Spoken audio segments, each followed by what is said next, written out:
Vsekakor, jaz sem začel raziskovati, ko sem se rodil.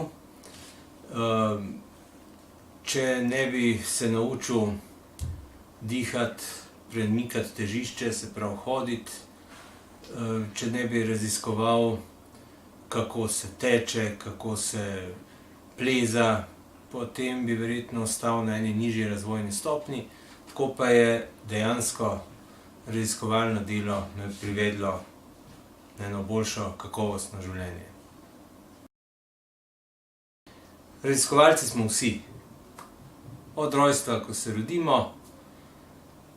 pa do takrat, ko nehamo raziskovati, ali nas zakopljejo, ali pa nekateri postanejo rastline, ker mislijo, da že vse vedo in da naprej raziskovati več in učiti se ni potrebno.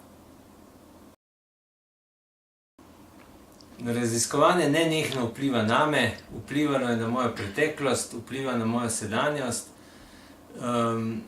Raziskujem naprej, ne samo ponoči, takrat, ko je noč raziskovalcev. Raziskujem vsak dan, raziskujem govorico psa,